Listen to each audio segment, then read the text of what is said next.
Sugar രോഗികൾക്ക് സാധാരണയായിട്ട് കണ്ടുവരുന്ന ഒരു ലക്ഷണമാണ് കൈക്കും കാലിനും മരവിപ്പ്, പെരുപ്പ്, പുകച്ചിൽ അങ്ങനെയുള്ള ലക്ഷണങ്ങൾ. ഇതെല്ലാം ഷുഗർ വന്നിട്ട് അത് നമ്മുടെ ഞരമ്പുകളെ ബാധിച്ചു തുടങ്ങുന്നതിൻ്റെ ലക്ഷണമാണ്. അതിനെയാണ് നമ്മൾ ഡയബറ്റിക് ന്യൂറോപ്പതി എന്ന് പറയുന്നത്. അപ്പം എല്ലാവർക്കും ഒരു ധാരണയുണ്ട് ഡയബറ്റിക് ന്യൂറോപ്പതി എന്ന് പറഞ്ഞാൽ കുറേ നാളായിട്ട് ഷുഗർ നിന്നതിന് ശേഷം ഉണ്ടാകുന്ന ഒരു കോംപ്ലിക്കേഷൻ ആണെന്ന്. പക്ഷെ എപ്പോഴും അങ്ങനെ ആയിരിക്കണമെന്ന് നിർബന്ധമില്ല. പല രോഗികൾക്കും ഷുഗർ തുടങ്ങി വളരെ കുറച്ച് നാളുകൾ കൊണ്ട് തന്നെ ഈ ഒരു കോംപ്ലിക്കേഷൻ്റെ ലക്ഷണങ്ങൾ കാണാറുണ്ട്.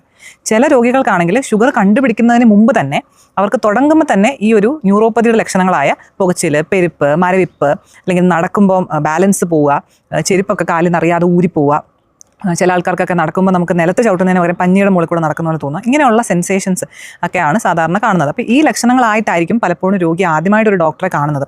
ആ സമയത്ത് അവർ പരിശോധിച്ച് നോക്കുമ്പോഴാണ് അവർക്ക് ഡയബറ്റിസ് ഉണ്ടെന്ന് കണ്ടുപിടിക്കുന്നത് തന്നെ.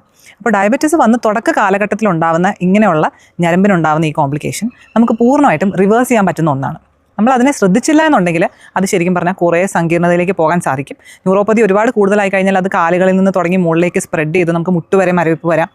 പലപ്പോഴും അത് കാലിലേക്കുള്ള രക്തയോട്ടത്തിനെ ബാധിച്ചിട്ട് അതുപോലെ അത് മുറിവുകൾ ഉണ്ടാവുകയും അൾസർ ഉണ്ടാവുകയും കാല് മുറിച്ചു മാറ്റേണ്ട അവസ്ഥ വരെ എത്താവുന്ന ഒരു വളരെ ഇമ്പോർട്ടൻ്റ് ആയിട്ടുള്ളൊരു സങ്കീർണതയാണ്. പക്ഷേ നമ്മളിത് ഏർലി ആയിട്ട് കണ്ടുപിടിക്കുകയും ഡയബറ്റീസിൻ്റെ തുടക്ക സ്റ്റേജിൽ തന്നെ നമുക്ക് ന്യൂറോപ്പതിയുടെ ലക്ഷണങ്ങൾ വന്നിട്ടുണ്ടെങ്കിൽ നമ്മൾ ഒട്ടും ഭയപ്പെടേണ്ടതില്ല. കാരണം ഇത് കംപ്ലീറ്റ്ലി റിവേഴ്സിബിൾ ആണ്. അതെങ്ങനെയാണ് റിവേഴ്സ് ചെയ്യുന്നതെന്നല്ലേ? റിവേഴ്സ് ചെയ്യാനായിട്ട് ഒറ്റ കാര്യം ശ്രദ്ധിച്ചാൽ മതി, നമ്മുടെ ഷുഗർ നന്നായിട്ട് കൺട്രോൾ ചെയ്യുക. ഷുഗർ കൺട്രോൾ ചെയ്യുക എന്ന് പറഞ്ഞാൽ അത് നല്ലൊരു ഡയറ്റും കറക്റ്റായിട്ടുള്ളൊരു ലൈഫ് സ്റ്റൈലും ഫോളോ ചെയ്യുകയും അതിൻ്റെ കൂടെ നമുക്ക് ആവശ്യമുണ്ടെങ്കിൽ ഷുഗറിൻ്റെ മെഡിസിൻസ് കഴിക്കുകയും ചെയ്തതുകൊണ്ട് ഷുഗർ കുറച്ച് നാളത്തേക്ക് നല്ലപോലെ കൺട്രോൾ നിർത്തി കഴിഞ്ഞാൽ നമുക്ക് ന്യൂറോപ്പതിയുടെ മെഡിസിൻസ് പോലും എടുക്കാതെ നമുക്ക് ഈ ഒരു ചേഞ്ചസ് കംപ്ലീറ്റ്ലി റിവേഴ്സ് ചെയ്യാൻ പറ്റും. അത് പഠനങ്ങൾ തെളിയിച്ചിട്ടുള്ളതാണ്.